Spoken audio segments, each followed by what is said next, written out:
Order, the senators will please take their seats. Those persons not entitled to the privilege of the floor will please retire to the gallery.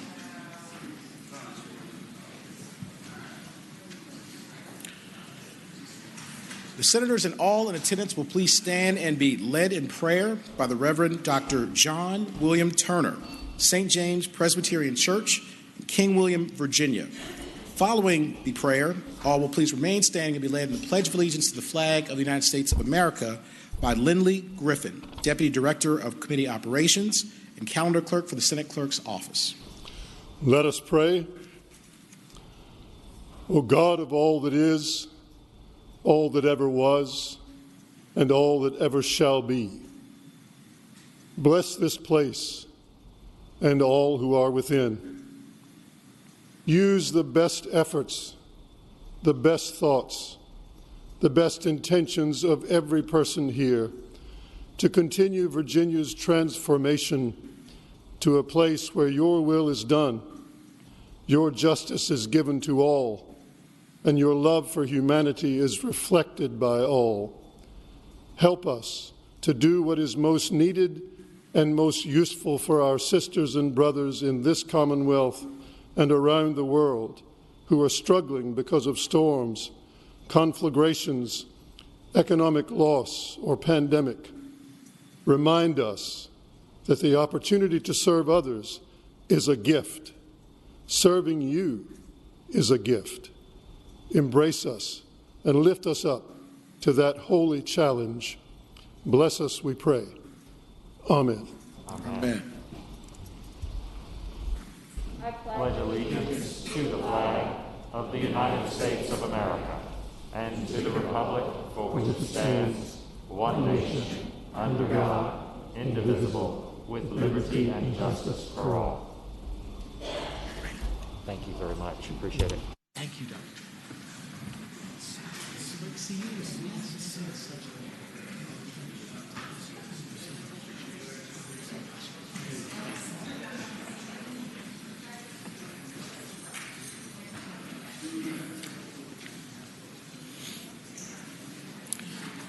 The clerk will call the roll. All those in attendance will please record your vote aye.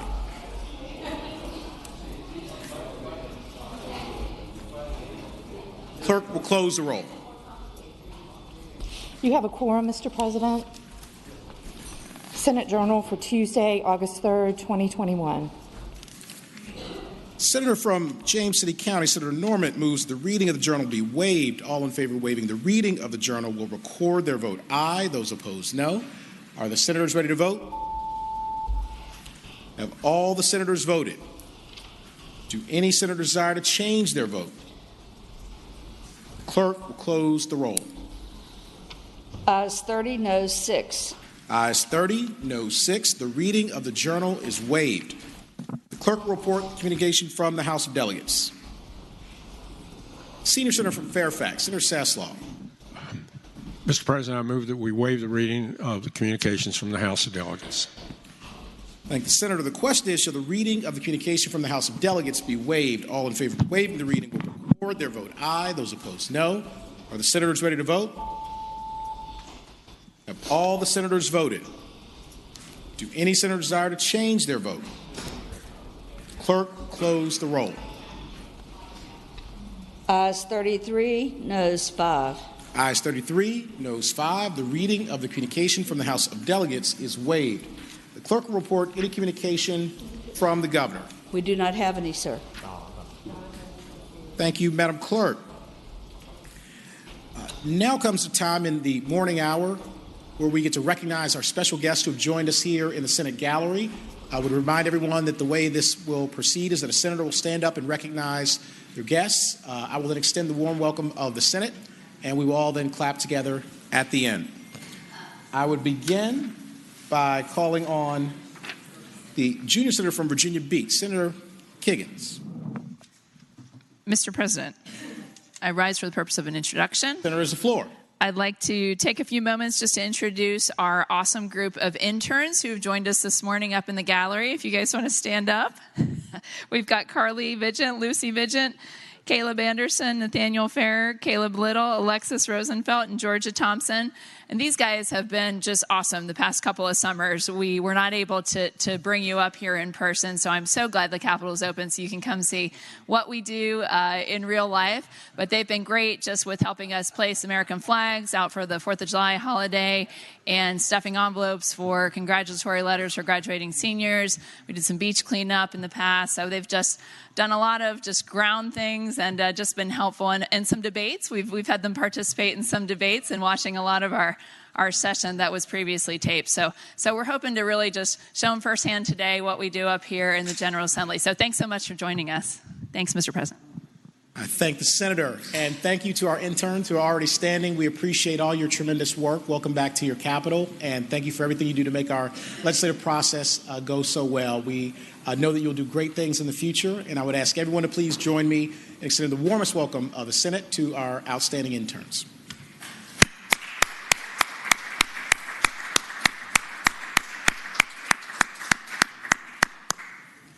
Senator from James City County, Senator Norman. Thank you, Mr. President. I am not sure if the gentleman has departed the Capitol, but I want to extend and request that you extend an appreciation for the Reverend Dr. John William Turner, and I am confident as soon as he came to the dais that every member of this body recognized him, not because of his physical stature, not because of his white beard, but because of his Scottish brogue and the resonating of his voice. He is the minister at St. James Presbyterian Church in King William, and if you would extend a very warm welcome and appreciation for him coming in on such short notice. Thank the Senator. Would our friend, the Reverend Dr. John William Turner, please rise in the gallery? Dr. Turner, thank you so much for joining us once again. It's always an honor and a privilege to have you. Thank you for that beautiful prayer to get us off to the right start, and we are grateful, as always, for your tremendous leadership. I would ask everyone to please join me in extending the warmest welcome of the Senate to our friend, the Reverend Dr. John William Turner.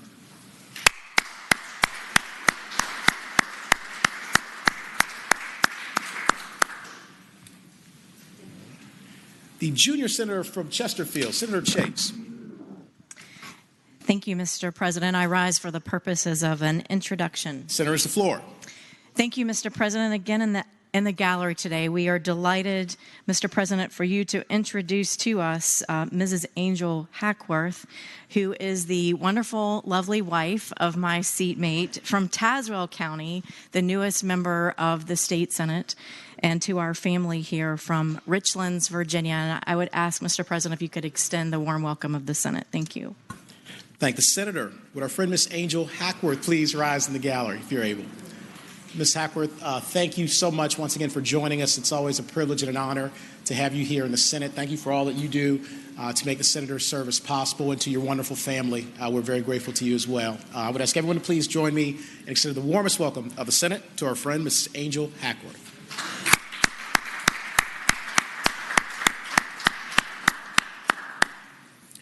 Do any other senators wish to be recognized for purposes of an introduction?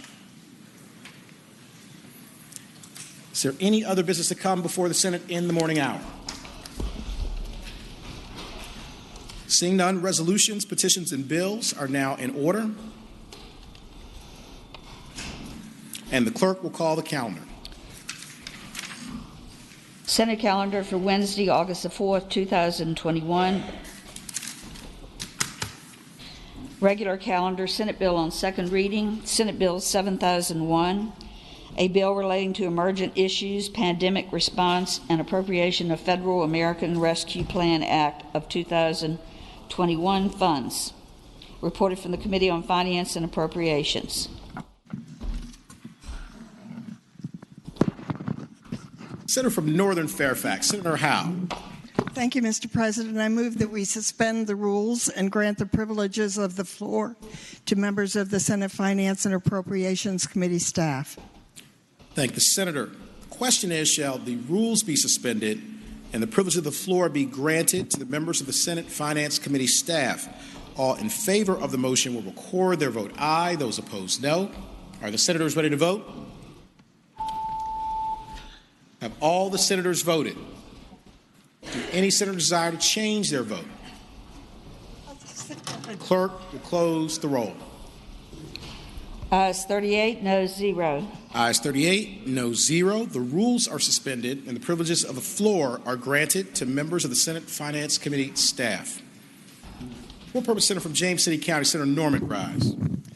Mr. President, with apologies to the chairwoman of Senate Finance, I'm going to respectfully ask that we have a brief recess. Several of our members have traveled internationally to get here, and we're not quite as timely as we'd like, and I'd like just for a minute to catch them up on the process. So I apologize for the delay, but if we could stand in recess for 15 minutes, that would be great. Thank the Senator. Without objection, the Senate will stand in recess for 15 minutes. If all Senator Republicans would please retire to the meeting place.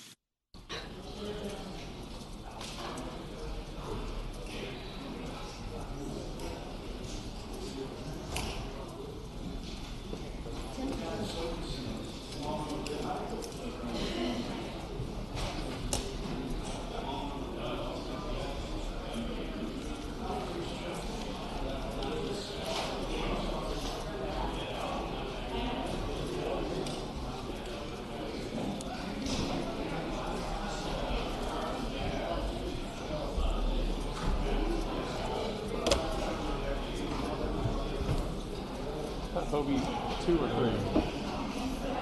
2. 2 or 2? Uh-huh.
I heard the name.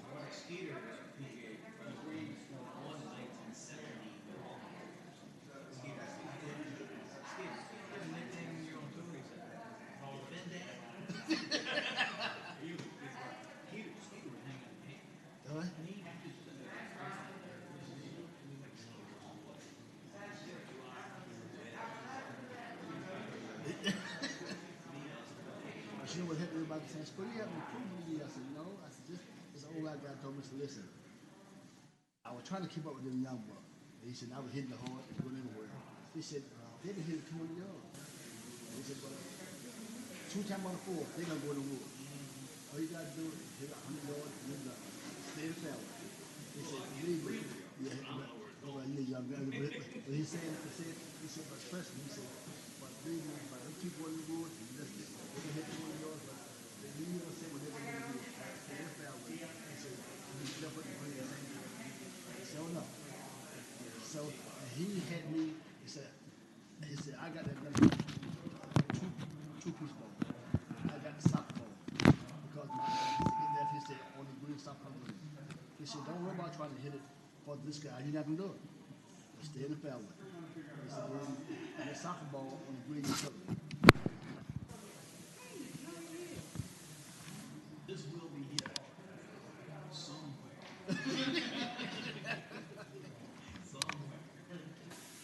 Joe knew that we played with Sunday. Me and Joe played with Sunday.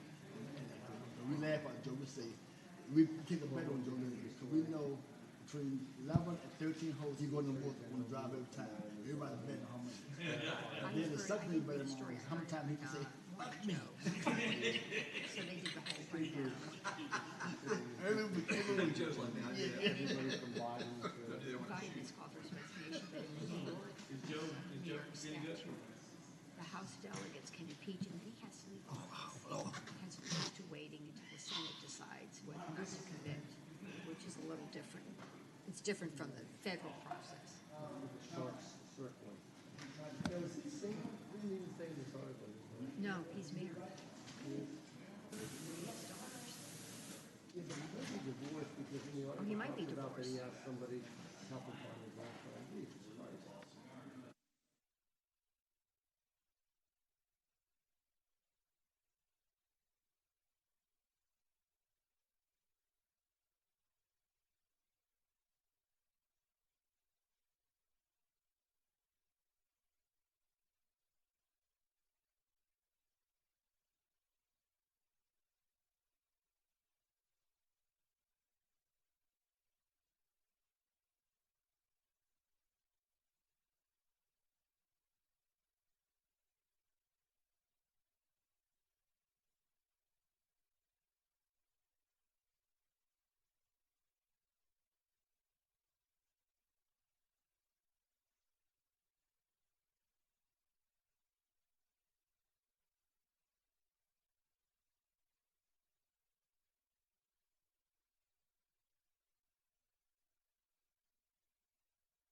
Please take their seats.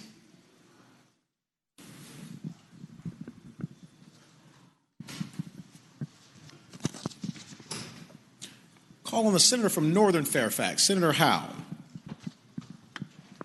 Thank you, Mr. President. I'd like to just briefly go over the procedure for today, and then I'll have a few comments before we go into the amendments. Senator, the floor. We will be taking up the floor amendments today, and Senate Finance Committee staff is here on the floor, and they can answer questions for you. First of all, I would like to move to waive the reading of all floor amendments. This is simply a desire and a request so we can speed this process up. Thank the senator. Question is, shall the reading of all the floor amendments be waived? All in favor of the motion will say aye. Aye. Those opposed, no. The ayes have it. The reading of all floor amendments is waived. Senator from Northern Fairfax, Senator Howe. Thank you. Before we begin, I'd like to make just a few comments.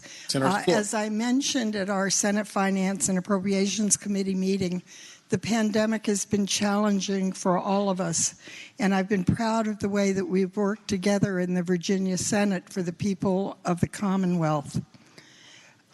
An effort was made so that this could be a truly efficient special session and that we could then ensure the ARPA funding would go to where it was needed quickly as possible.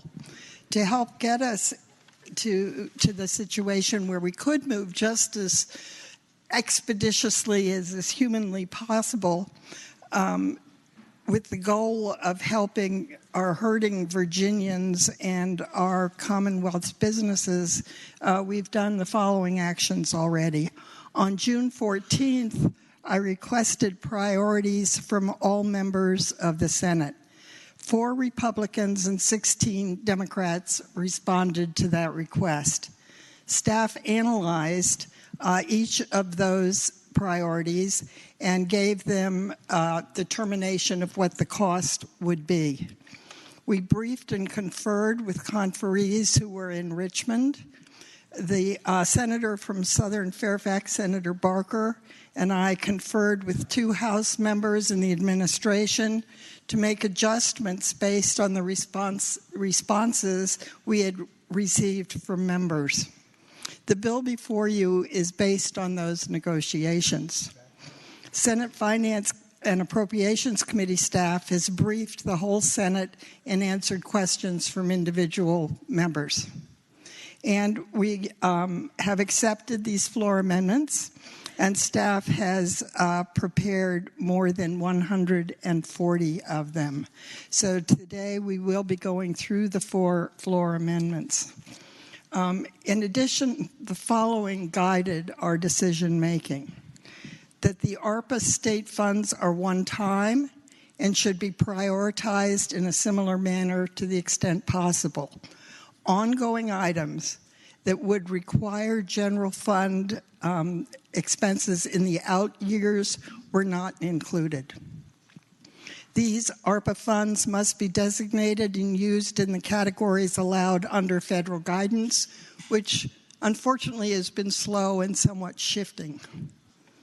Since these funds can be spent through December 31st, 2024, we should not allocate the entire amount during this special session. The thinking was to leave an amount approaching $1 billion to allocate during the regular 2022 session. Again, as I've said, my hope is that our mutual priorities have already been incorporated in this bill. And now, Madam Clerk, if you could read the amendments.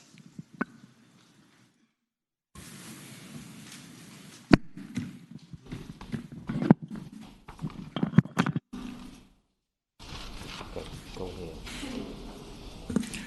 Senator from James City County, Senator Norman. Thank you, Mr. President. Speaking from the box. Senator, has the floor.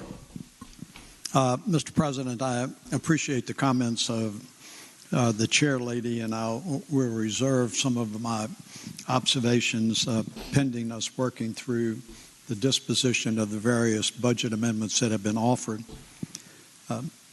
I say that this following remark by way of observation, but not way of criticism.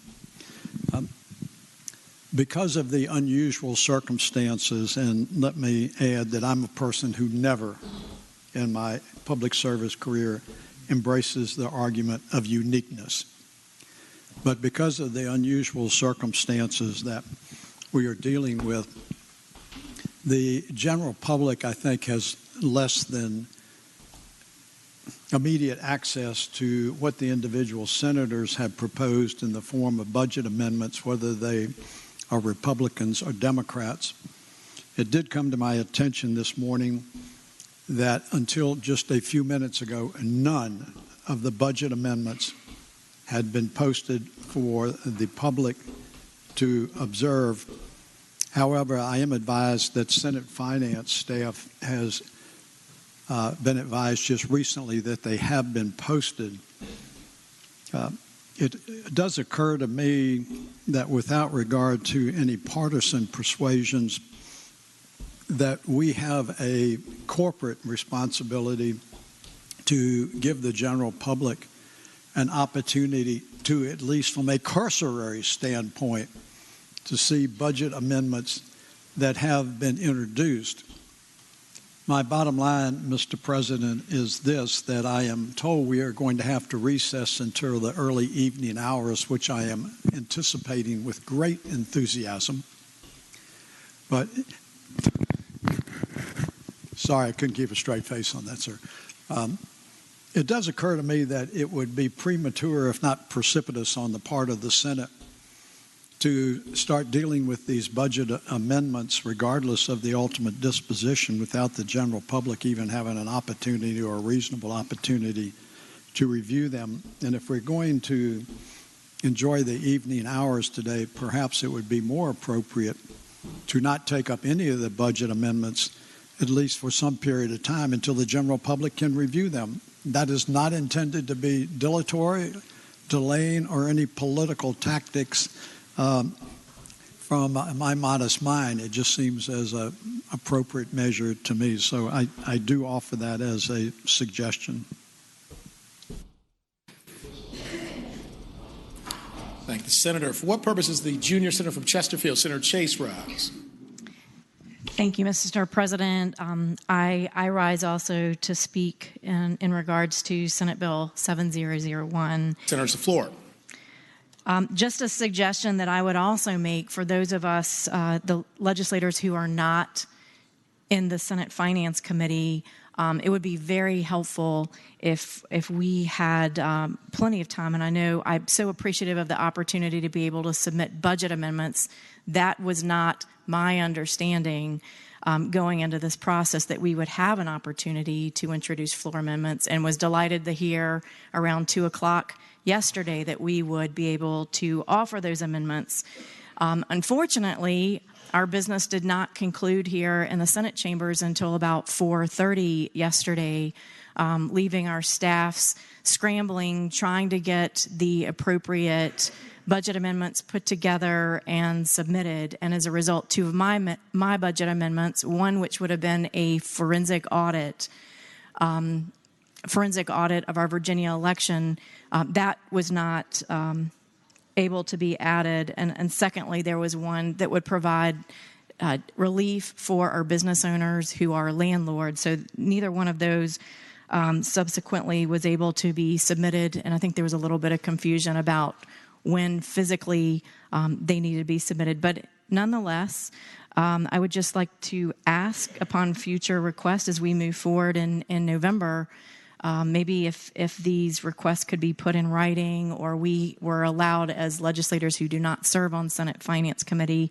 to have more of a time frame for us and our staffs to put together these budget amendments in a thoughtful, meaningful way. Thank you so much. Thank the Senator. Do any other senators wish to be recognized? Senator from Northern Fairfax, Senator Howe. I would just ask the clerk to please start calling the amendments.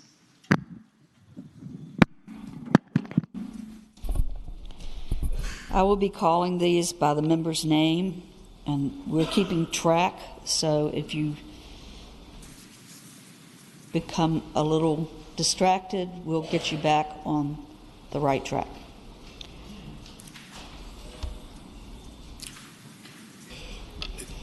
Senator from James City County, Senator Norman.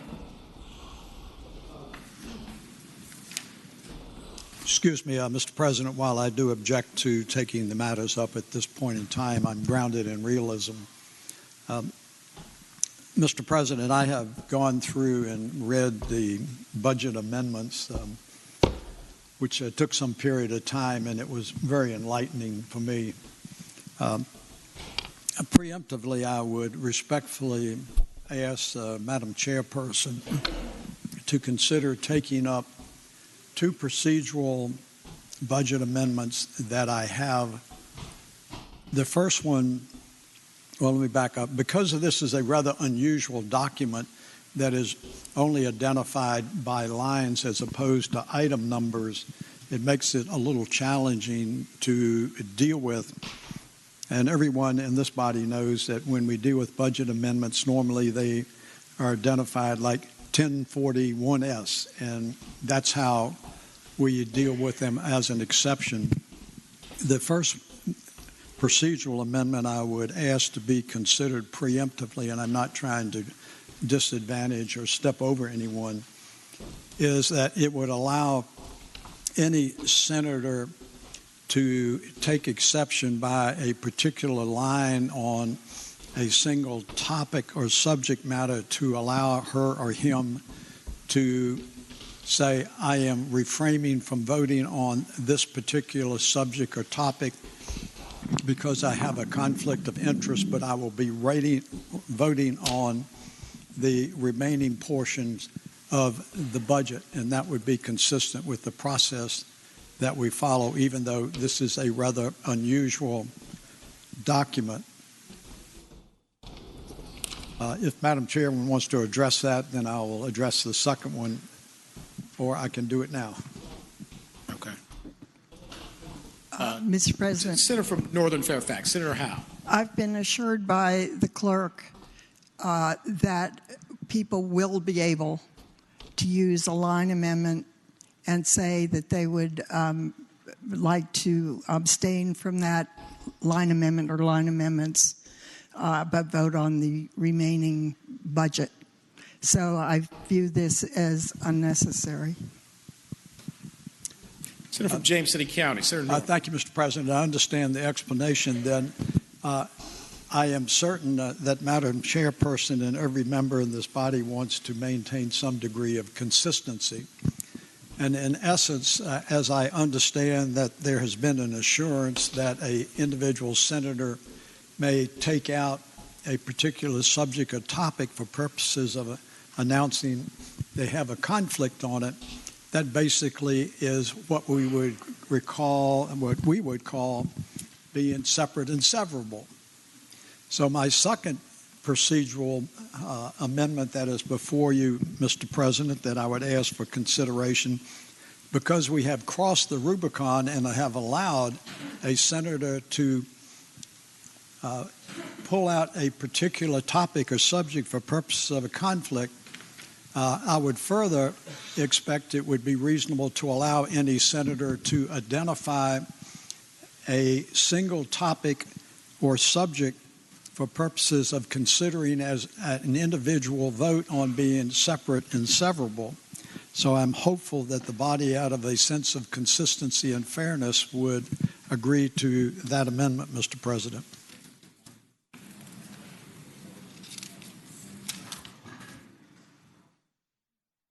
Do we care? Can you translate that? Do we care? Hey, do we care?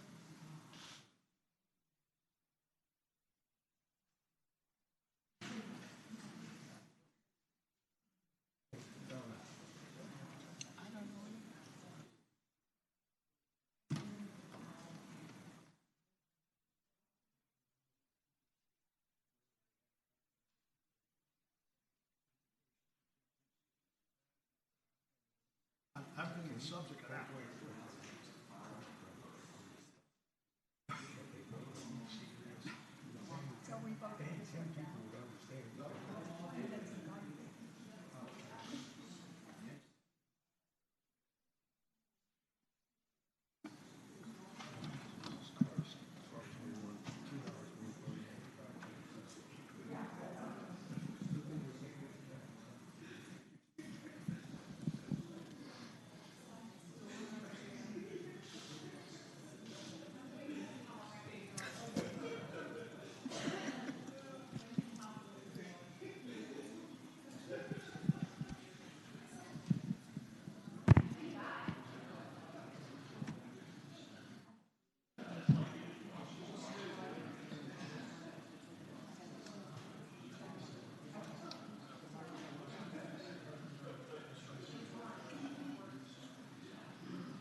Mr. President. Okay. We're going to go at ease.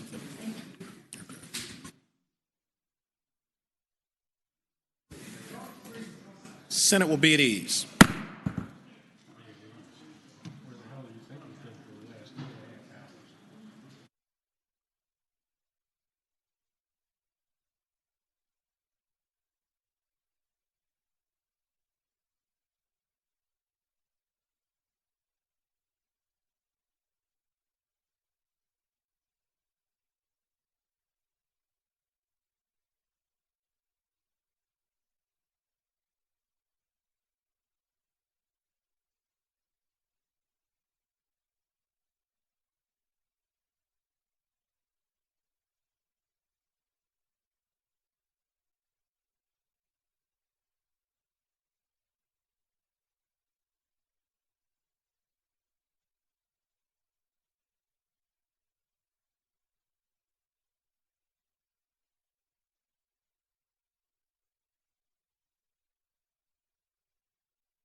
Senate will come to order. The senators will please take their seats.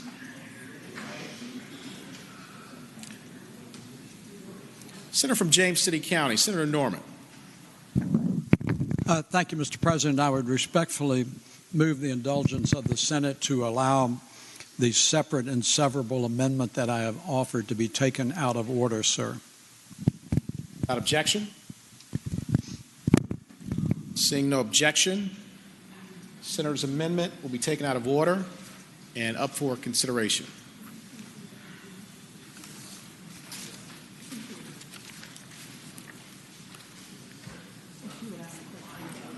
Okay. The clerk could read the amendment, the LD number.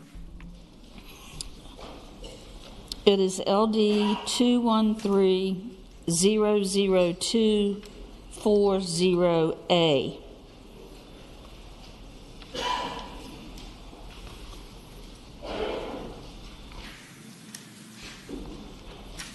And then it's line number 1 after line 1078, introduced, insert number 27. So that's the one we're looking at. Senator from James City County, Senator Mr. President, I respectfully move that the proposed amendment be agreed to, sir.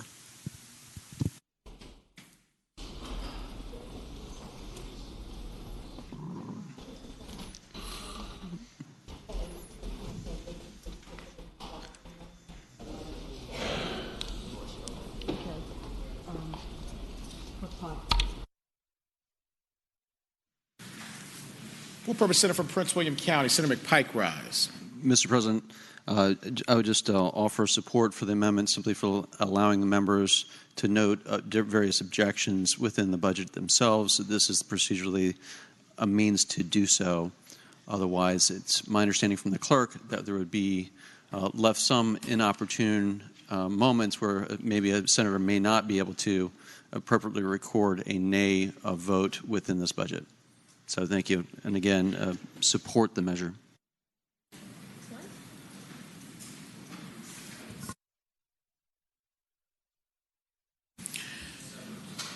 Thank you, Senator. The question is, do any other senators wish to be recognized? Senator from Prince William County, Senator McPike. Thank you, Mr. President. And maybe perhaps because there's two similar LD numbers listed, just to be more clear, if the senator from James City County could use the timestamp on 8/3 at either 8:30 a.m. or 9:31 a.m. to clarify for all the members which one is being voted on. It's 9:31 a.m.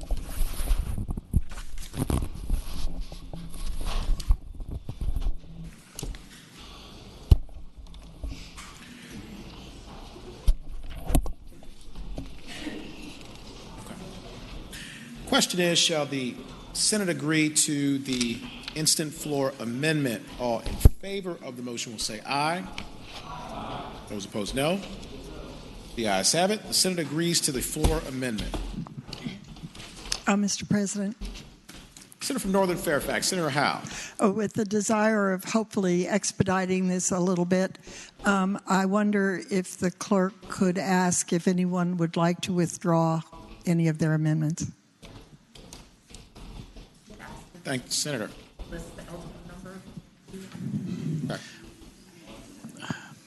Madam Senator from Bedford, Senator Newman. Mr. President, I don't wish to do it now, but I would hope that the chair would agree that as I've looked through, there are a number of amendments that Republicans and Democrats have that are exactly the same. And I would hope that once one is defeated, for instance, that we would be allowed to withdraw those others that are somewhat similar. That's the only hope that I have.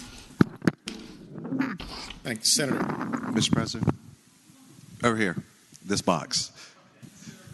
Mr. President, parliamentary inquiry. Yes. If we take up a subject and there are multiple amendments that are either the exact same or very similar, would the rest of them not at that point just be out of order instead of having to be withdrawn?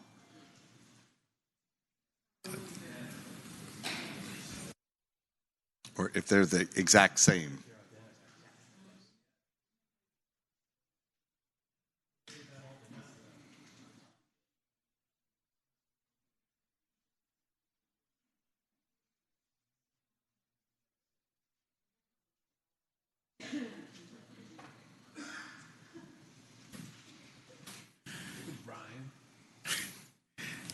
Thank the Senator. With regard to the inquiry, because of the manner in which we are going through these and the comparisons that would need to be done to determine if they're precisely the same or not, what I think we would ask is that if a member determines on their own that it's similar, substantially similar, if they would withdraw their amendment as a result, and that would make the process go by much more easily. I thank the Senator for the inquiry. Okay, so currently where we are is inquiring as to whether or not any senators wish to withdraw any amendments that already have been submitted. So if that is the case, to expedite the process, if a senator would please identify themselves and we'll start that process. Senator from Prince William County, Senator McPike. Thank you, Mr. President. To respond to the question before the body, I'd like to withdraw on page 3, item 21300-255A. 255A, and encourage the members to also find items that they may wish to withdraw. Thank you, Mr. President. This is an item I think we can address in January. Thank you. Thank the Senator. For-purpose Senator from Fairfax City, Senator Peterson rise. Thank you, Mr. President. Speak to the motion by the request by the Madam Chair. I would withdraw item 213-00272A. That's on page 1. And that's the, and then 272A, and then 274A. I'd like that to go by temporarily. That is duplicative to another amendment, so I think if it goes by temporarily, that would be addressed. And that's 274A.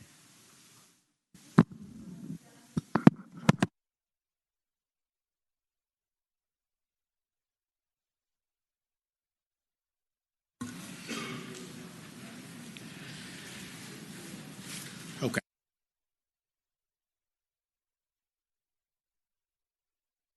Sorry, we will withdraw the amendment that the senator identified, but I think in order to make this go even more expeditiously, what we'll now do is to call the amendments as we go, and then if a senator identifies that they want to withdraw at that time, if you could do that at the moment that we identify, the clerk calls that amendment. Senator from James City County, Senator Norman. Thank you, Mr. President. In light of the chairperson of Finance's representation in the clerk's office allowing allowing a senator to abstain on a portion of the budget, I would respectfully ask that item number 213-00310A be stricken, and any related one that I introduced that might be related to conflict of interest, and it has no page number except that it would have been the very, if adopted, it would have been after line 1078, but does not appear. Without objection, that floor amendment is withdrawn. The clerk will call the floor amendments.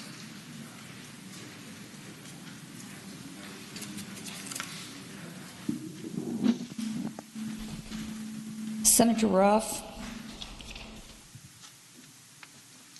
It's 213-002-32A. Senator from Mecklenburg, Senator Ruff. Thank you, Mr. President. This amendment provides $5.3 million to the Department of Health to pass through to Halifax County for the construction of a water main for western Halifax County, including the area where Virginia International Raceway is located, which is contributes $287 million to the economy of Virginia. And this water line would serve not only the RR, but the western part of the county and allow them to continue to grow. And I would move its passage. Thank the Senator. Do any other senators wish to be heard regarding the floor amendments? Seeing none, the question is, shall the Senate agree to the floor amendments? All in favor of the motion will say aye. Aye. Those opposed, no. No. The noes have it. The floor amendment is defeated. The next is 213-002-09. Senator Hackworth. Senator from Tazewell, Senator Hackworth. Mr. President, I would ask that these take these up in a block.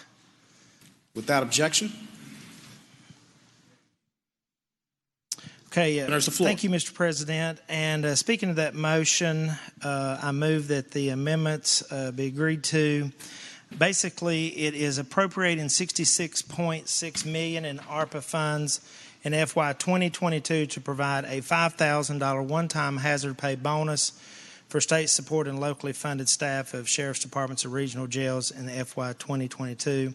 Authorize the use of $133.2 million ARPA funds to provide a $5,000 one-time bonus in each fiscal year of the 2022-2024 biennium. For the locally funded position bonuses, a local match requirement of 1/2 of the total cost is required. And basically, I would like to just speak that the Sheriff Department and the deputies, they are the primary law enforcement in 86 counties in Virginia. They do the court services in all localities. They run our local jails. They take care of the TDOs and ECO transportation services for the mentally ill.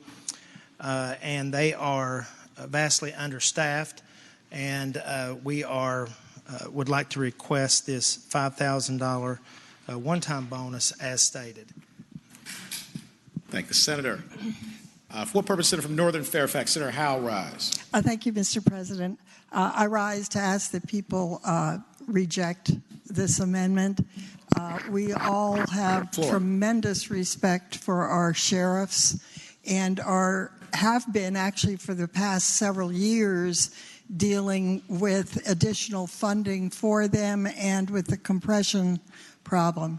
However, I think at this point we would be wiser to treat the sheriffs the way that the state police is being treated, which is to say there will be a study done by October 1st as to what would be the proper way to deal with this. And we have a commitment from the administration that the results of that will be in his outgoing budget. So I think we will be able in a much better way to deal with this if we just delay till we have the results of the study. And I would remind people that many of these issues will be ongoing and will demand general funds in the future. And in this budget, we are trying to avoid committing general funds. Thank you, Mr. President. Thank the Senator. Senator from, what purpose, Senator from Bedford, Senator Newman rise. Mr. President, speaking to the amendment. Senator, it's the floor. Mr. President, I speak to this amendment in no small part because it was an amendment that I had and then withdrew in support of the gentleman from Tazewell. I'm going to urge you to support this amendment for a couple of other new reasons. One is that our police right now are in trouble. If you go to the academies, if you have an academy in your area, you've noticed that the number of individuals that they've been able to recruit is dramatically down. Number two, in my area, we are losing police officers to the trucking companies, because the pay is just so much greater. Mr. President, I think also, as most of you know, I'm very supportive of the state police provisions that are in the budget. I know that the Senator from Spotsylvania has others.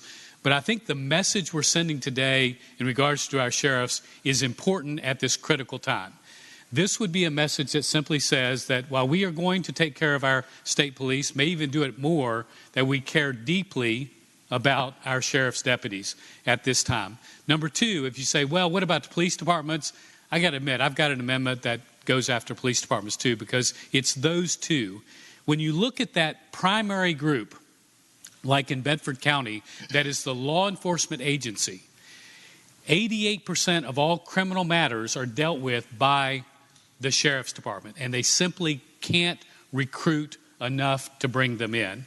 This is an important message. Later, you're going to hear that while this group has decided not to, quote, defund the police, and I'm delighted, that's been a bipartisan push, there are a couple of things that are happening. One, with the inflation, it is in many ways reducing the power of spending for police. Next, they cannot bring in the staff that out there. And we're going to talk later on about the fact that our sheriff's departments are having more and more people taken off the streets because they're doing more and more TDOs, and those individuals simply not available. The net result, and I had a law enforcement agency tell me recently, they had 11 people for their entire region, 11, that 6 of them were doing TDOs, and they could not hire for 27 positions because they weren't available. I think this will stop the bleeding, and I fully respect the chair's thoughts, and I think she's correct. We have asked that there be a study. Hopefully there'll be a comprehensive review on this, but I think when it comes to our sheriff's deputies and later on our police department, this is a pretty important matter. So, Mr. President, I hope that we would support the amendment. Thank the Senator. For what purpose is the senior senator from Virginia Beach, Senator D. Steph, rise? Mr. President, speaking to the amendment. Senator's the floor. Mr. President, not only do I support this, I think it's the right thing to do. We spent a lot of time over the last year and a half basically demotivating our law enforcement professionals. But further, what we tend to do, and after reading through the budget amendments, and I hope we would include this in the study that the chairwoman from Finance is doing, I hope that we would consider all of our sworn law enforcement professionals. That includes DCR, DWR, VMRC, OSIG, ABC, DMV, higher ed, and those who are out there protecting ourselves. So I think that we really shouldn't say that there's one law enforcement agency better than another. I think we should treat them all equally across the board. And I hope when we do this study, we truly look at all sworn officers, just not a select group here or there. Now, I truly do support every single one of our law enforcement professionals. But if we're going to do it, we truly need to do it across the board and treat them all as equals. Thank you. Thank the Senator. Do any other senators wish to be heard? For what purpose is the senator from Southern Fairfax? Senator Barker, rise. Mr. President, to speak to the measure that's before us right now. And I want to echo the comments of the chair of the Finance and Appropriations Committee. I think it's important that we do all of the law enforcement officers at the same time so that the sheriffs, the regional jails, the police, the state police operations, Capitol Police, and others all can be dealt with at the same time, and that we can make sure that we are not providing funding that's going to, in effect, have one category be different, treated differently than the other categories. And there is a study that will be done and completed by October 1st that will put us in a position to be able to move quickly when we get here in January. And I think that's the proper way to proceed at this time. Thank the Senator. For what purpose is the junior senator from Chesterfield, Senator Chase, rise? Thank you, Mr. President. I rise to speak to the measure. Senator's floor. Mr. President, the thing that concerns me the most, while I appreciate the sentiments of unilaterally supporting our law enforcement, the concern that I have is the cost of a delay. Mr. President, we cannot afford to delay this relief to our law enforcement. Many of us had the opportunity to visit with recently the Virginia State Police. They expressed, similarly to the Sheriff's Office, that they next year would be down 400 Virginia State Police officers. We're seeing this with our sheriffs, the Department of Corrections. This is a crisis that needs to be corrected immediately. And I want to thank my seatmate for introducing this measure and ask that we would seriously consider not delaying on the relief for our law enforcement. Our communities are counting on us to keep them safe, and they can't wait 6 more months. We've already released a number of criminals into our streets, and we need to provide the help to our law enforcement so they can keep our community safe. Thank you. Thank the senator. For what purpose, Senator from Rockingham, Senator Obenshain. Mr. President, I rise to speak. This is kind of interesting to hear discussion about putting off till next year working on trying to help our frontline law enforcement officers. What we have right now is a once-in-a-lifetime opportunity. We have $4 billion, largely of federal money, that is at our disposal. I don't think anybody in this room can tell me or the people of Virginia or sheriff's deputies across Virginia that we will have such an opportunity next spring or the next spring or the next spring or ever again to be able to make this kind of an investment in trying to take care of the men and women who are on the front lines of protecting our communities. You know, we are seeing historic increases in violent crime, murders in cities and counties across the country and across Virginia. Many jurisdictions, I just saw Seattle, cannot hire anybody to join their police departments. And I'm here to tell you, we're not far behind between our inability and failure to address the pay issue and some of the initiatives that we have taken that have been openly hostile to law enforcement in Virginia. We have implemented mandatory increases in minimum wages for people across the Commonwealth of Virginia. We have been giving out unemployment money that is clearly intended to force employers to pay them more, to quote the President of the United States. But when it comes to our sheriff's deputies, what I hear is they're not worth it. We're not going to take a penny from this $4 billion fund to take care of our sheriff's deputies. We're even going to set aside something like $800 million for the governor to spend on discretionary things in an election year and spread around like fairy dust across the Commonwealth of Virginia, presumably for purely political purposes.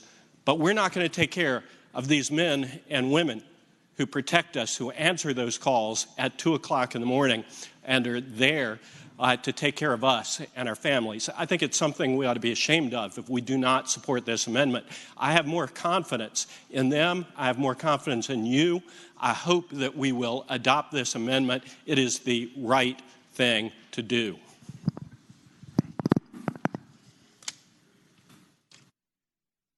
Thank the senator. For what purpose is the senior senator from Chesapeake, Senator Cosgrove, rise?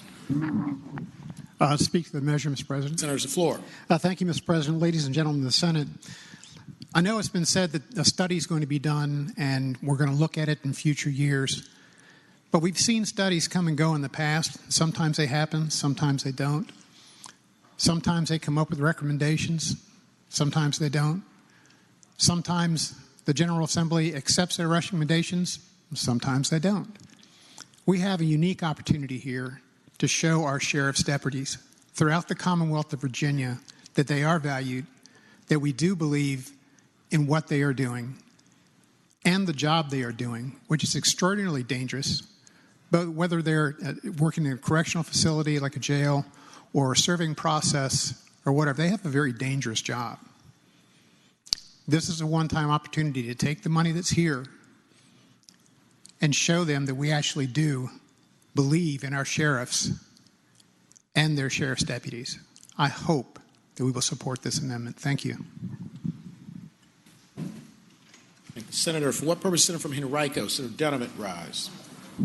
Thank you, Mr. President. Speak to the amendment. Senator's the floor. I just want to say a couple of things very simply. One is that there is nothing that creates a safety crisis faster than understaffing a department.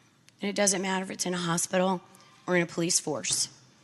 And we are looking at critical staffing shortages in law enforcement across Virginia.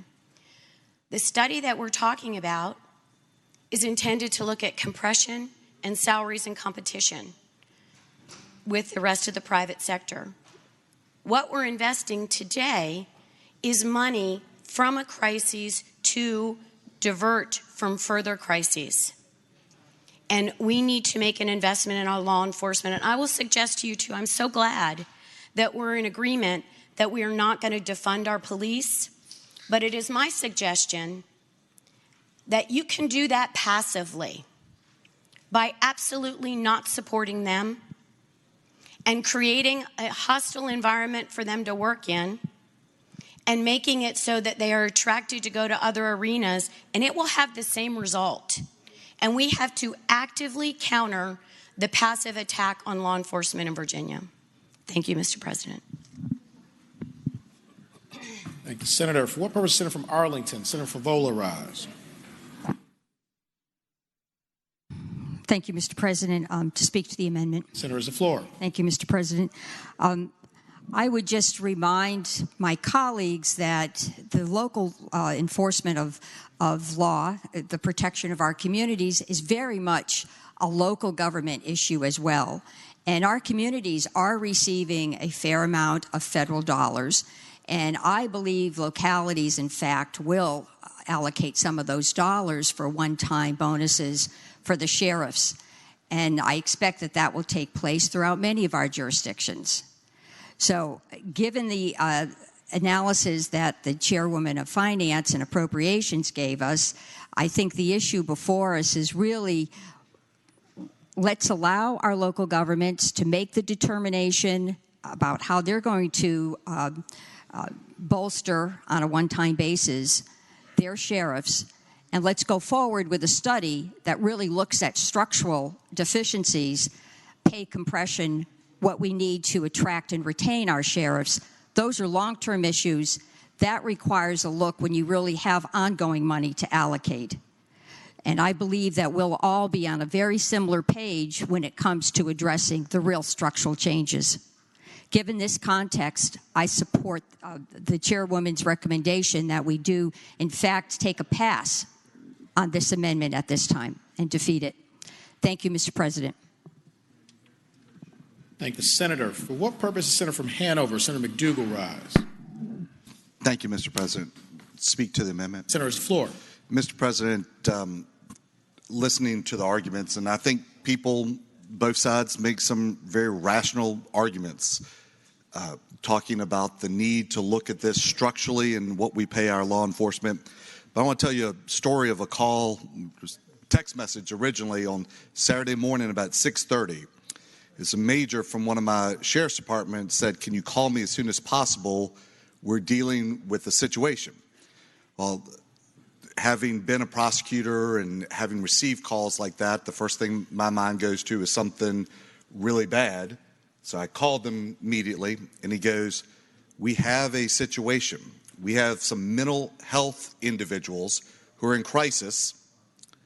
Community Services Board has been called out. They've issued a TDO to take them to Eastern State, but Eastern State will not take them. So I have an entire weekend where I have to have multiple officers set at the hospital with individuals." Now, Mr. President, this was not a large metropolitan jurisdiction. This sergeant tells me, because of the officers I have to have 24 hours sitting with these individuals, there's only one other person for the entire county during the day, and me. So, Mr. President, I understand the need to deal with this structurally. But when we are receiving calls on the morning of weekends talking about acute problems, and it's not just the safety of our citizens, it is also the mental health of our citizens, we need to act. We have an opportunity to do something immediately. We need to fix the structural problems. This will not fix that structural deficiency. We will need to do more. But we have an immediate acute problem, and we need to take action now. This is the way we can take action to immediately fix that acute problem.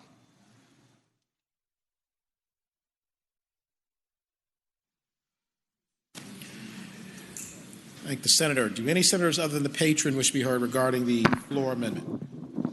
Senior Senator from Fairfax, Senator Saslaw. Mr. President, I would move we stand in recess till 1:15, and the Senate Democrats meet in the back conference room. Okay. Without objection? Without objection, the Senate will stand in recess for 15 minutes.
The senators will please take their seats.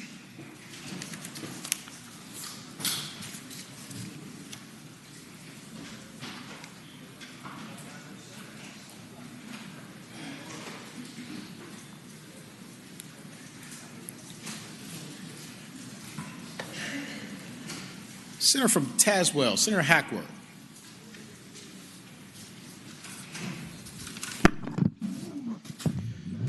Thank you, Mr. President, and I would just urge the passage of this, and thanks for all the comments, and I'll just do the right thing and help our sheriff's deputies. Thank you. Thank the Senator. Question is, shall the floor amendment be agreed to? All in favor of the motion will say aye. Aye. Those opposed, no. The ayes have it. The floor amendment is agreed to. Second amendment by Senator Hackworth, 213-00192. Senator from Tazewell, Senator Hackworth. I would like to ask, Mr. President, I'd like to ask take these up in a block also. Without objection, Senator's the floor. Okay. Mr. President, I move that the amendments be agreed to. And speaking to that, this is on the spearhead trails. And basically, in our part of the country in Southwest Virginia, we have tourism.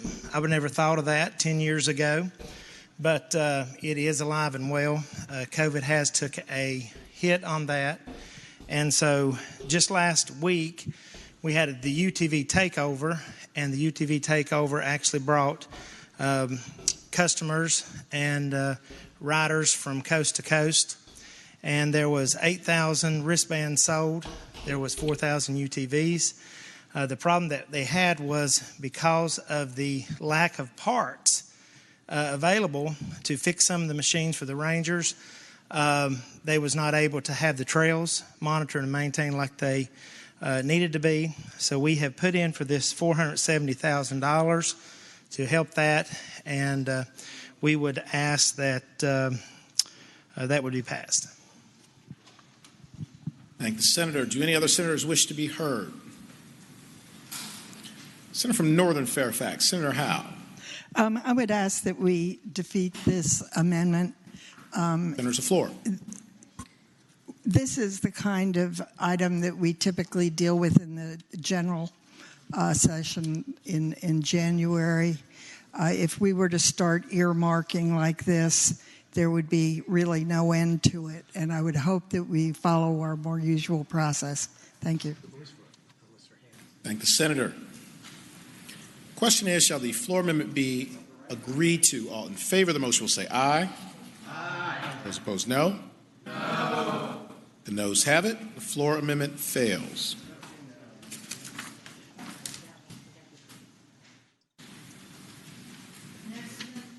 Next amendment, Senator Reeves, 213-0204.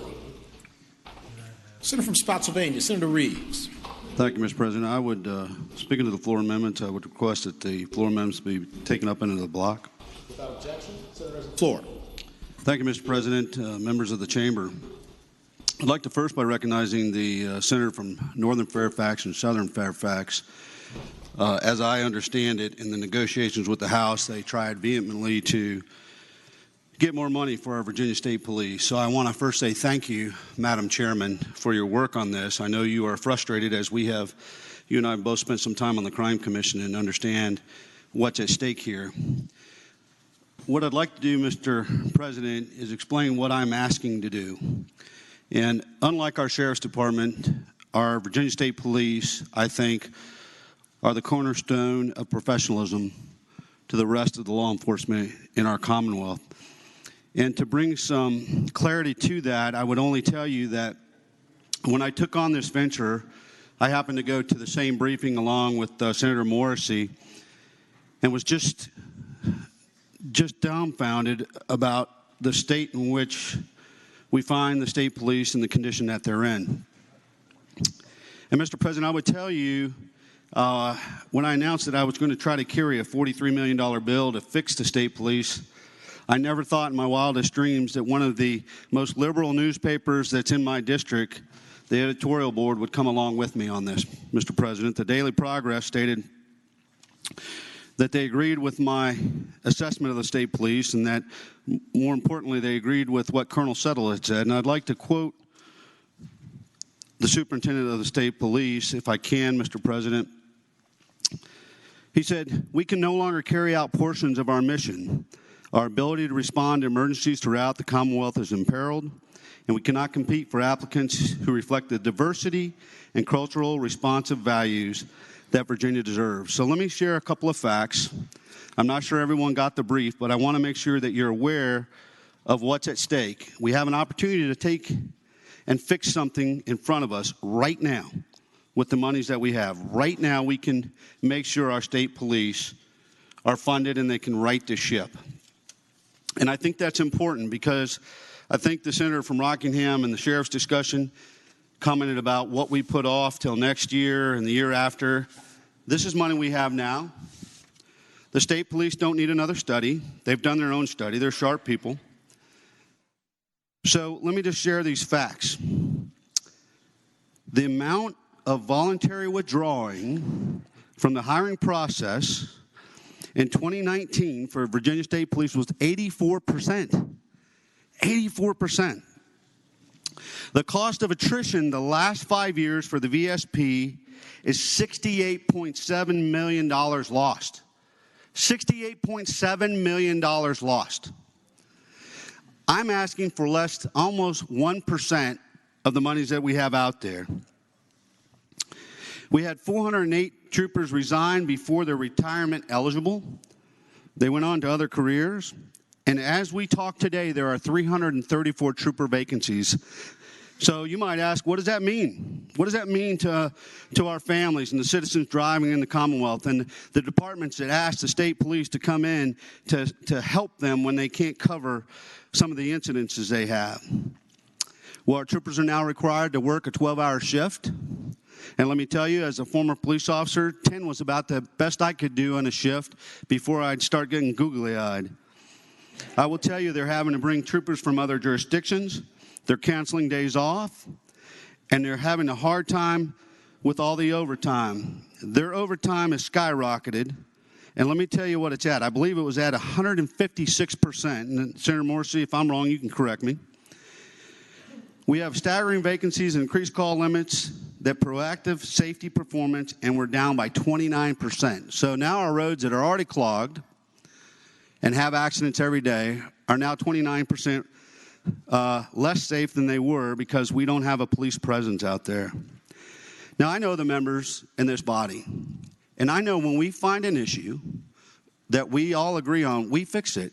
I remember fixing foster care and 140 votes. 40 votes came out of here, and I remember the senator from Northern Virginia, from Fairfax, made sure that we had the money to take care of our children and fix foster care so we weren't last.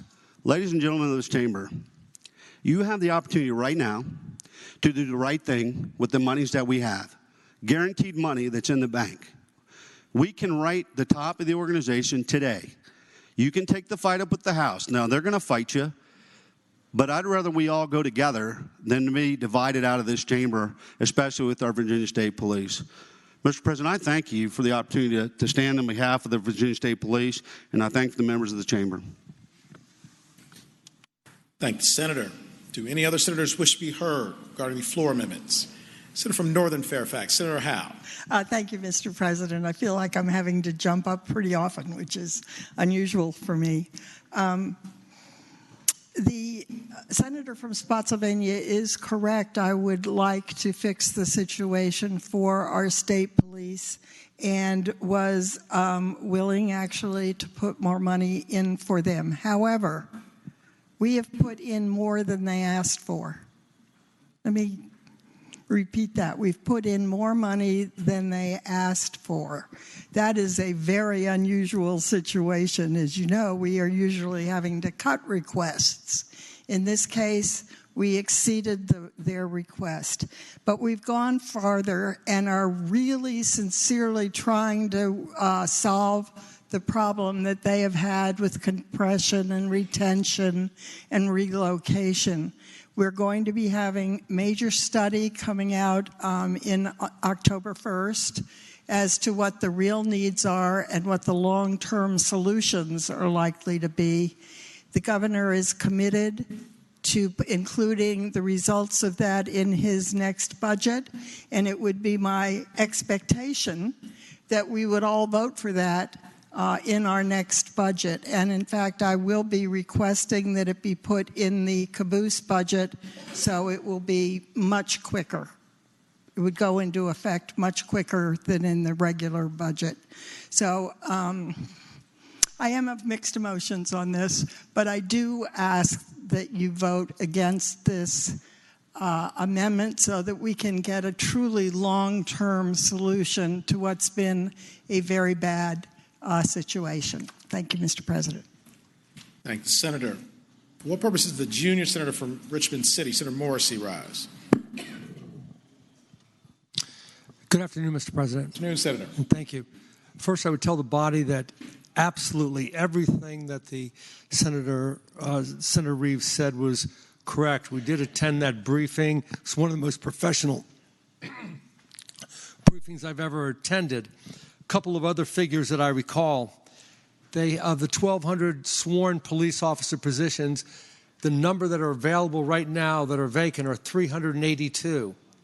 Another statistic that I remember is that the disparity between an individual going into VCU Police Department, a college academic police department, and the Virginia State Police, the delta is $15,000, with VCU paying $15,000 more. It was shocking. We listened to, I think, almost a 3-4 hour presentation, and I told them and I shared with them that they've made a compelling case that they're going to get what they want. With that said, I was prepared to support this amendment. However, the senator from Fairfax County, Senator Saslaw, has assured me that he has spoken with Colonel Settle. We are going to meet, we've met their needs right now. In fact, at the presentation, I said, you need 20,000. He said, we're only asking 18, but we've given them what they've wanted. But Senator Saslaw has assured me, the senator from Fairfax, that he has spoken with Settle. They are satisfied with this, and they're satisfied with what we're about to do in the next budget. It's for that reason that I am not going to support this amendment, but at the same time, I would be remiss if I didn't tell the body that what the senator from Spotsylvania shared with you was correct. Thank you. I thank the body. Thank the senator. Question is, shall the floor amendments be adopted? All in favor of the motion will say aye. Aye. Those opposed, no. No. The noes have it. The floor amendment fails. Seeing at least 8 hands, we will now have a recorded vote. Question is, shall the floor amendments be adopted? All in favor of the motion will record their vote aye. Those opposed, no. Are the senators ready to vote? Have all the senators voted? Do any senators desire to change their vote? Clerk will close the roll. Ayes 19, noes 21. Ayes 19, noes 21. The floor amendments fail. Next amendment, Senator Peterson, 213-00-271A. Senator from Fairfax City, Senator Peterson. Thank you, Mr. President. I move that the amendment pass and speak to the motion. Senator's the floor. Mr. President, ladies and gentlemen of the Senate, I'll keep this brief. This is a non-monetary item. This is an accountability item. Just very briefly, for the past 6 months as the chair of the subcommittee on general government, I've been trying to get a read on where our state employees are in terms of working from home versus working at an office versus working at a customer location. And I tried to put that, or we had language on that in the state budget. And then in the spring, I made a formal request, which was the subject of a DHRM presentation on June 15th. If you watched that presentation, you probably noticed there was absolutely no data. And the reason why I found out later was 80% of the state agencies didn't respond to the survey. And this is important information. We have over 100,000 state employees. We need to know where they are. And this is not a mandate to return to work. This is not even a suggestion to return to work. But we need metrics on where our employees actually are, just so we can make some decisions about whether or not we need to keep leasing office space, whether or not we have other amenities or benefits we need to provide. But I think it's important that we have this information. It's unusual, but again, this is a non-monetary request. I tried making it outside the budget. I think by putting it in the budget, we can make sure we have information which I believe is necessary. That's all I have. Thanks. Thank the Senator. For what purpose is the junior senator from Richmond City, Senator Morrissey, rise? Thank you, Mr. President. I'm going to be very brief. Senator's the floor. I hope you remember the colloquy the other day between myself and this finance staff, and I asked two questions. One, can you tell us the number of people that are working at home versus the one that are in state agencies, which is what the senator from Fairfax City just brought up? No, we'll get back with you. And then the next question was, of those that are working home, how many of them are actually working? I'm serious. How much are actually working? I don't know. We'll get back to you. This is a very legitimate request. I consider this in context to a conversation that I had with my seatmate, Senator Bell, about his own company. And we were talking about he's got 150 employees. He not only knows how many are working, but where they're working, where they're located right now. We don't know what state employees are working right now. We don't know if they are at home, if they're working. It's a very legitimate request. I hope that the members would support this. I hope the members of the body would support this amendment. Thank the Senator. Do any other senators wish to be heard? Seeing none, the question is, shall the floor amendment be agreed to? All in favor of the motion will say aye. Aye. Those opposed? Aye. Those opposed, no? No. The ayes have it. Floor amendment is agreed to.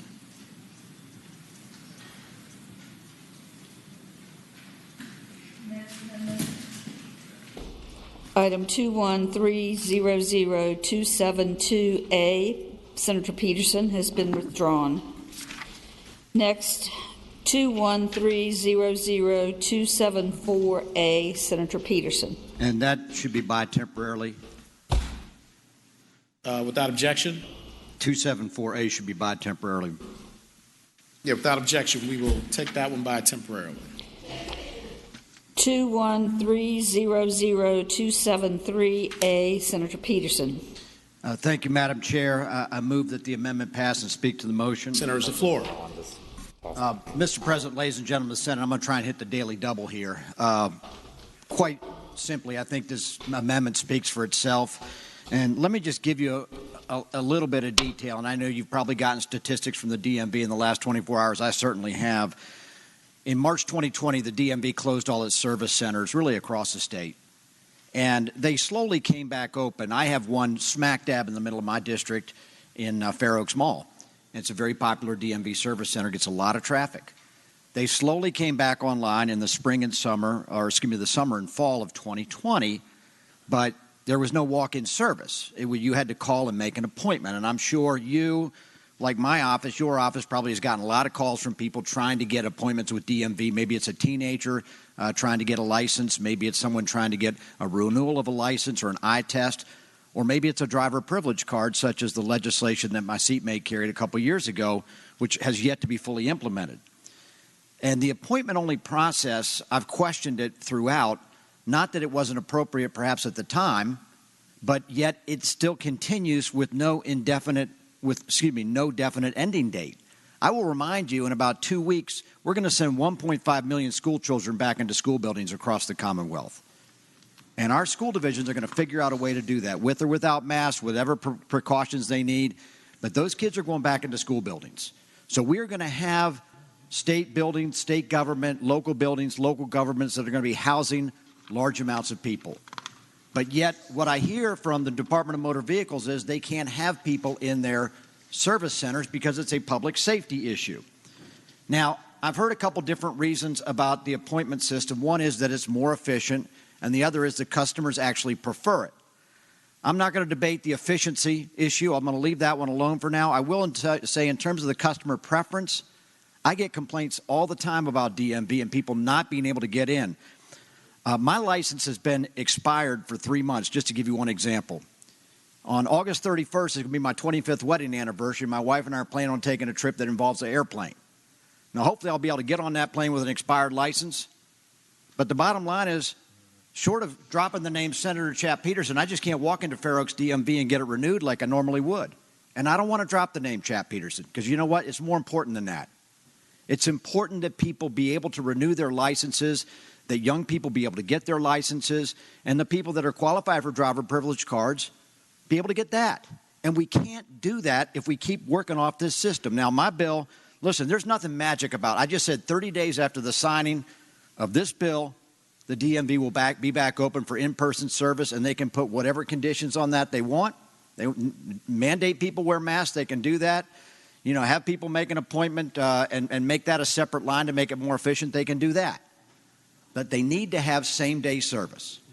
So, again, I apologize for trespassing on your time. I do feel strongly about this issue, and I hope you all will join me in approving this amendment. Thank you. Thank the senator. For what purpose? The senator from Western Fairfax, Senator Marsden rise. Thank you, Mr. President. Speak to the amendment. Senator has the floor.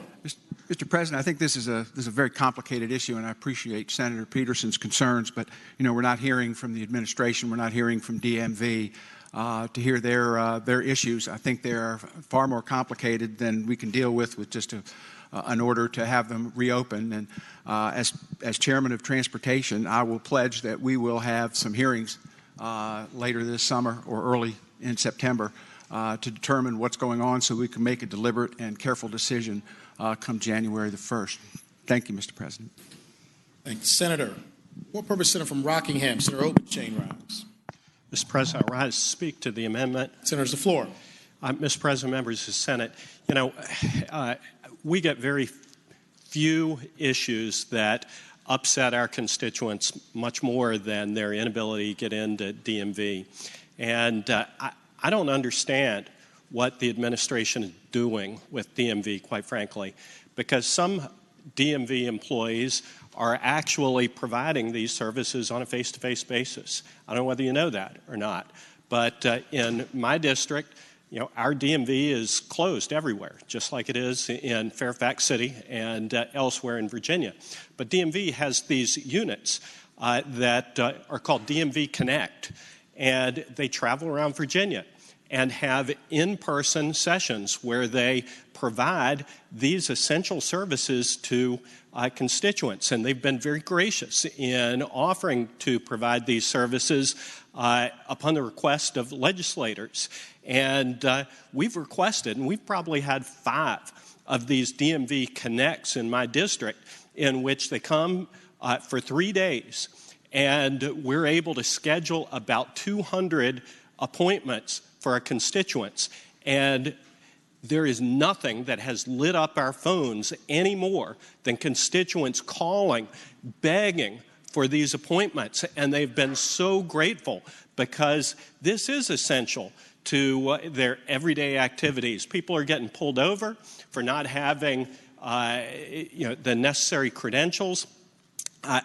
If they can provide these services in the Timberville Community Center, I have no idea why they can't provide these services safely in the DMV office, which is already equipped with plexiglass shields and cages within which their staff operates. They don't need to modify anything like we've done. But I think this makes great sense. It is going to be something that is going to make a difference for our constituents, and it makes sense and conforms the DMV practices to the practices that they're already providing. And I hope that by standing up and drawing attention to the DMV Connect program, it doesn't cause them to shut that down too.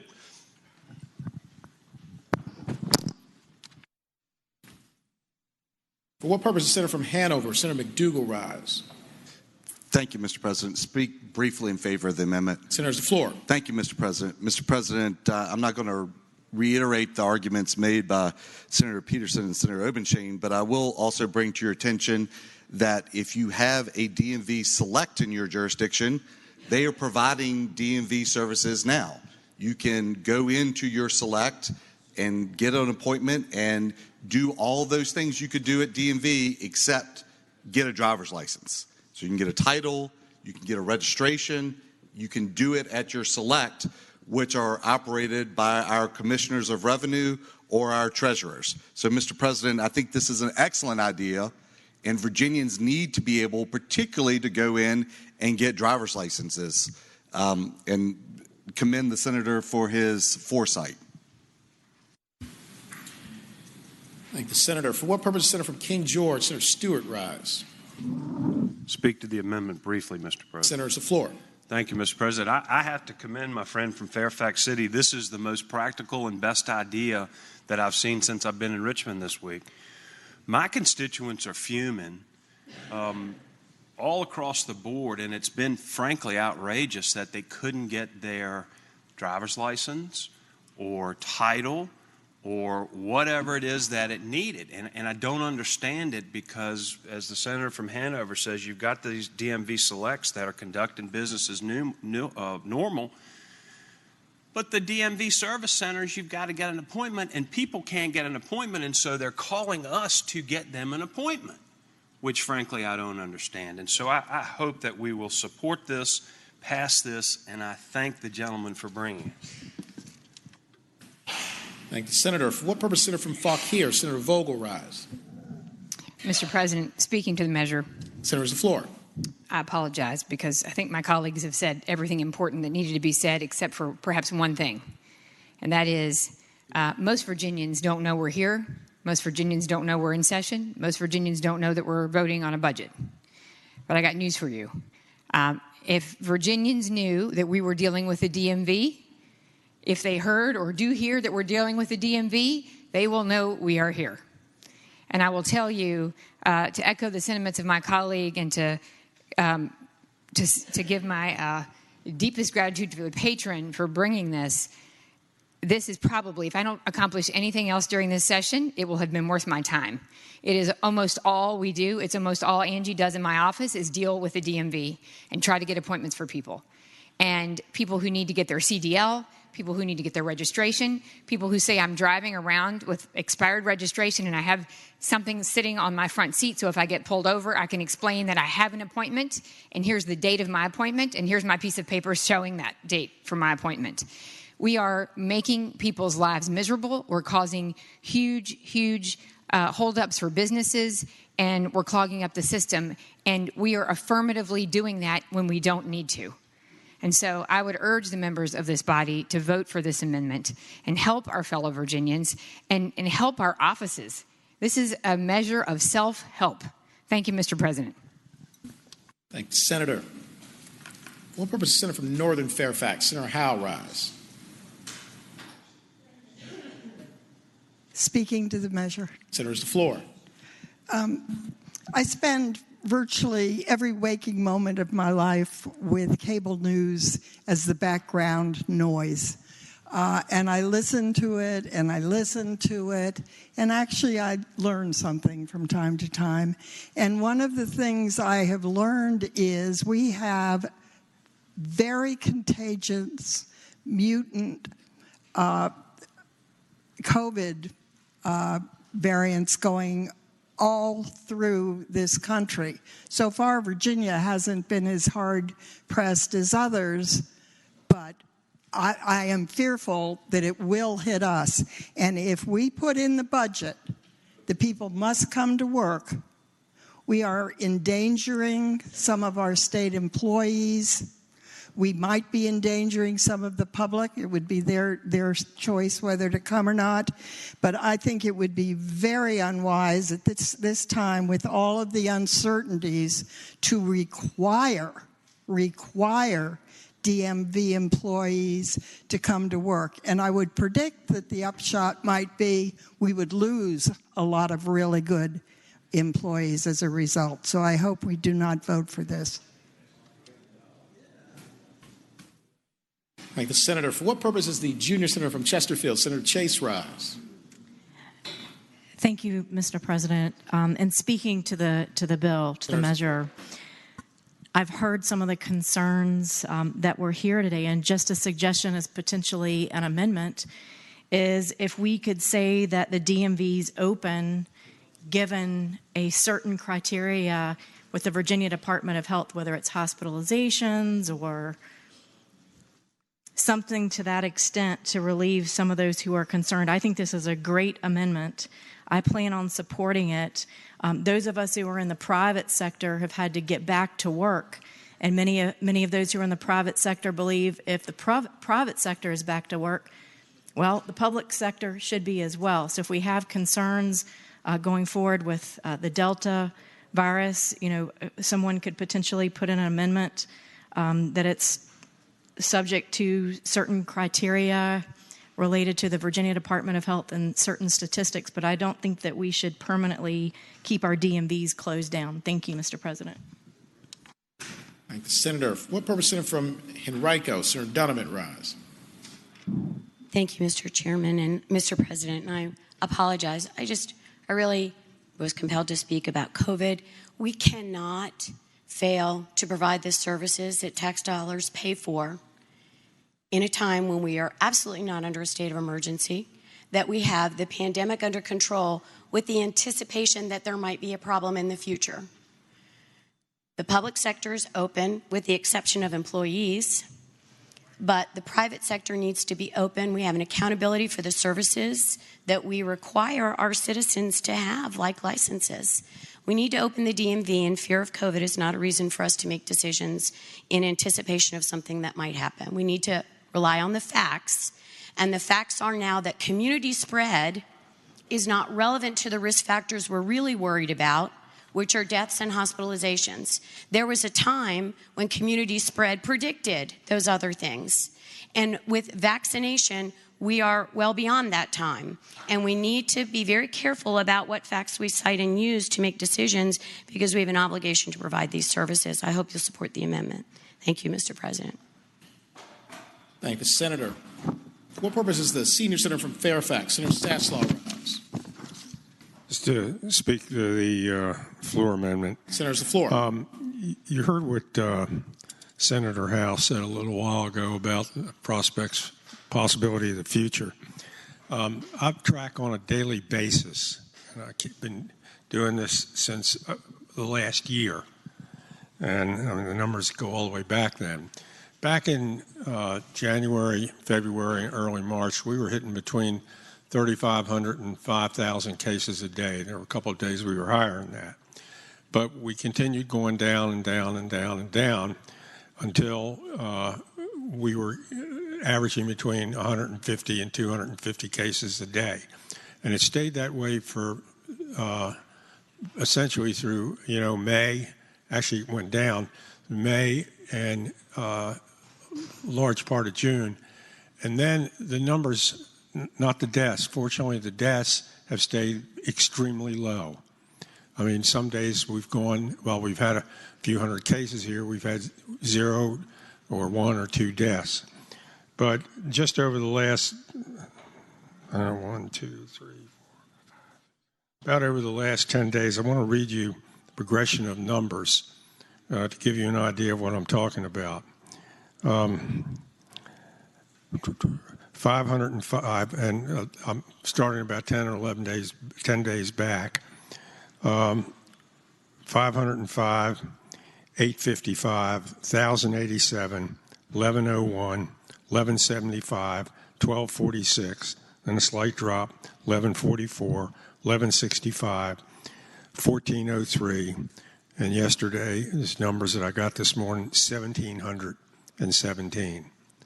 1,717. Fortunately, the deaths have stayed low, but the numbers are continuing every day to head up.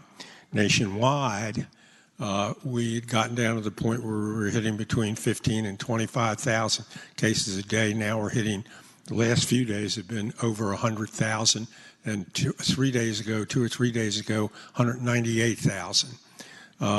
That's this Delta variant that you read about. So, I'm not going to support the amendment because, number one, I don't think it'll make it all the way past the governor. But aside from that, we've got an unknown situation that's heading our way, and the numbers don't look good.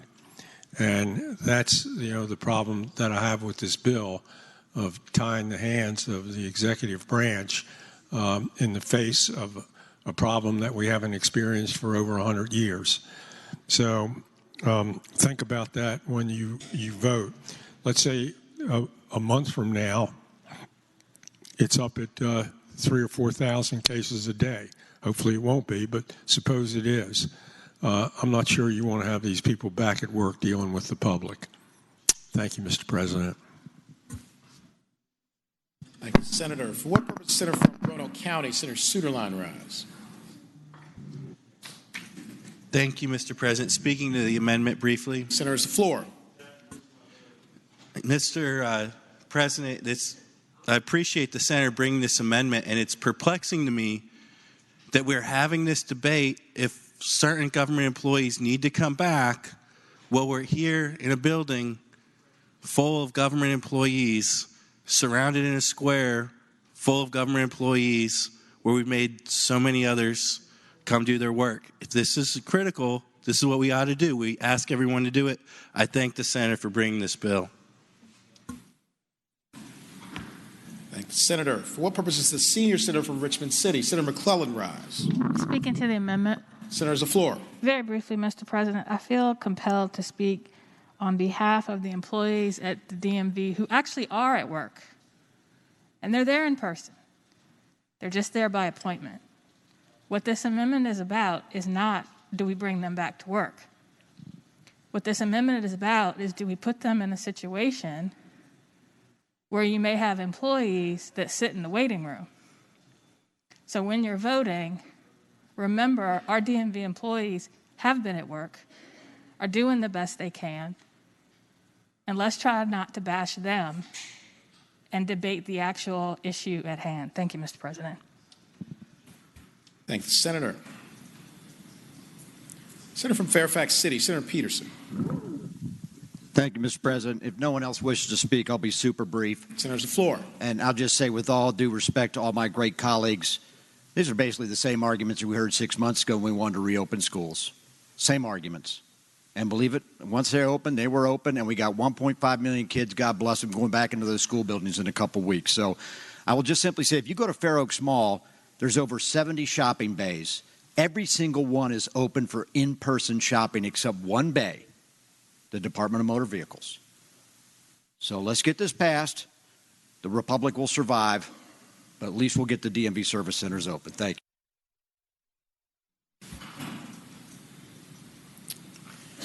Question is, shall the floor amendment be agreed to? All in favor of the motion will say aye. Aye. Those opposed, no. No. The ayes have it. The floor amendment is agreed to.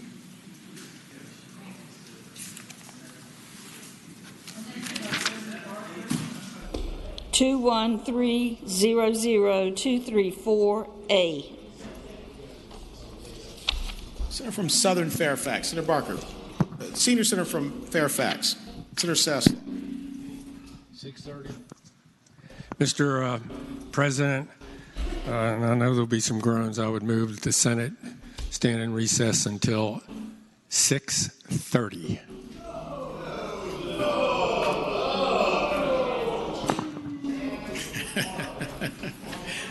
Without objection, the Senate will stand in recess until 6:30 p.m.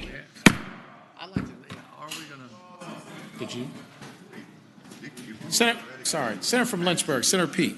Final passage of the bill. Thank you, Mr. President. I was just going to inquire if we're going to be out till 6:30. Do we have any idea what time we will be coming back in the morning to make arrangements?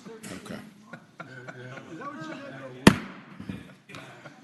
This is coming from the guy who told us. Senate will come to order. Senators will please take their seats. Tomorrow I'll tell you. There's briefly back in session, there's been an inquiry from Senator with regard to timing. Do you want to restate that, Senator, so it can be heard by all? Senator from Lynchburg, Senator Peake. Yes, Mr. President. I was just inquiring, so we might make plans since we're coming back at 6:30 tonight, if we had any idea what time we would be coming back tomorrow. If we are coming back tomorrow. Senior Senator from Fairfax, Well, Cessla. If we get everything done tonight, and we will and we should and we will, with respect to the budget, because after we hear all these amendments and vote, then we're going to go to final reading and final vote. Okay? We would get, the House is sending us theirs today. That'll go to the committee tomorrow, and they'll vote it tonight. And they'll vote it out tonight or tomorrow. Tonight. We'll vote it out tonight after we get off the floor.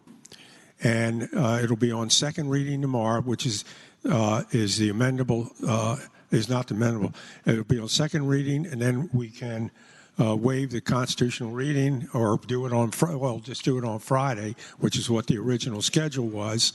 And the House budget is amendable on third reading. So that's essentially the tentative schedule. So we'll come back in tomorrow, noon? Probably noon. Okay. And, hopefully we'll be able to meet this schedule. Okay. Thank you, Mr. President, and thank you all. Thank you, Senator.